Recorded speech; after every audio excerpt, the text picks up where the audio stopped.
Hey guys, তো তোমরা কেমন আছো? আশা করি তোমরা ভালো আছো। তো আজকের ভিডিওটা হচ্ছে আমার ইউটিউবে আর ফেসবুকে কপিরাইট স্ট্রাইক পড়েছে। তো যারা জানো না তাদেরকে বলে দিচ্ছি, 3টে যদি কপিরাইট স্ট্রাইক পড়ে তো চ্যানেল তোমার ডেড, মানে চ্যানেল একবার রিমুভ হয়ে তুমি চ্যানেলে কিছু করতে পারবে না। তো তার মধ্যে আমার একটা স্ট্রাইক পড়েছে, তো জানি না কেন পড়েছে।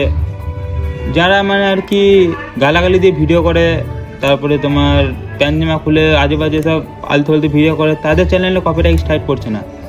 আমি কোনো গালাগালি দিই না কোনো ভিডিওতে, আমার শুধু তোমাদেরকে হাসানোর জন্য আমি ভিডিও করি, তো সেই ভিডিওতে আমার কপিরাইট স্ট্রাইক পড়ছে। আমার ইউটিউবে পড়েছে, আবার ফেসবুকেও পড়েছে। তো কি করবো গাইস, আমাদের ভিডিও করার ইচ্ছে আর করছে না গো। যারা গালাগালি প্যানজামা খুলে আজেবাজে মানে ফালতু ভিডিও করে, তাদের ভিডিওতে স্ট্রাইক পড়ছে না। আমি তো তোমাদেরকে শুধু হাসানোর ভিডিও, আমি তো ফানি ভিডিও করি, প্র্যাঙ্ক ভিডিও করি, তাই ভিডিওতে আমার মানে কপিরাইট স্ট্রাইক পড়ছে। তো কি করবো গাই, আমি কিন্তু বুঝতে পারছি না কেন স্ট্রাইক পড়েছে। তো আমি একটা কথা বলতে চাই, তো তোমরা আগে যেমন আমাকে সাপোর্ট করেছো, তো এখনও আমাকে ছোটো ভাই হিসেবে সাপোর্ট করো। তো 7 দিন পর দেখা হচ্ছে, 7 দিন পর আমি ভিডিও পোস্ট করতে পারবো। তো চলো টাটা, সবাই ভালো থেকো।